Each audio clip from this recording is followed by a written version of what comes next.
বন্ধুরা পিকনিক চালু হয়ে গেছে 25শে ডিসেম্বরের ক্রিসমাসের পিকনিক। ঘরে বসে বসে পিকনিক খাচ্ছি, কি করব, কোথাও যাইনি আজকে।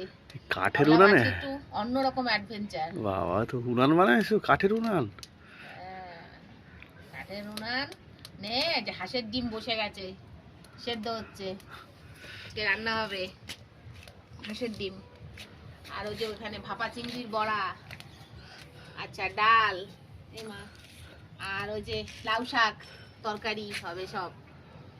হ্যাঁ, চিংড়ি মাছ দিয়ে বিশাল ব্যাপার।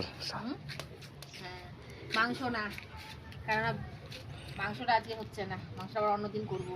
দেখাবো তোমাদের একদিন কাঠের চালে মাংস করে।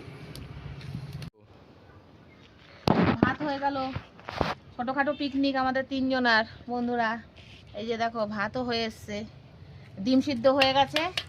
হ্যাঁ, আর এই যে ভাত নামাবো আর একটু পরেই, অল্প করে দিয়ে রেখেছি জাল। সেই গ্রাম্য গ্রাম্য একটা ফিলিংস আসছে, সেই ছোটবেলায় দেখতাম মা কাকিদের, সেইগুলো মনে পড়ে গেল আজকে।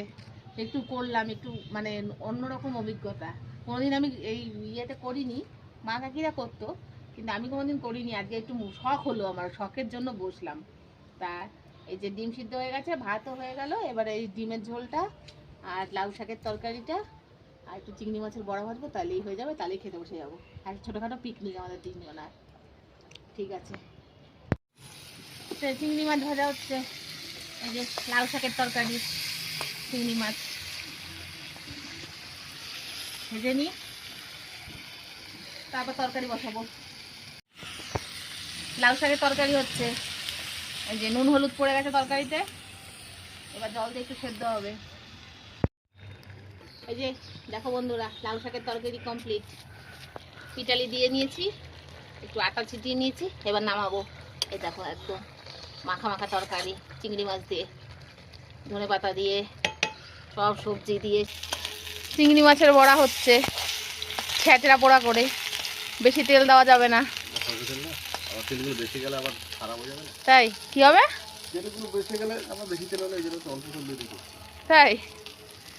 এই যে রাধা শাকে আদা দিতে বসেছে, সব করে উঠলাম, এখন এই বড়া ভাজতে বসে। বড়া ভাজা ওর কারোরটা পোষায় না, তাই তো।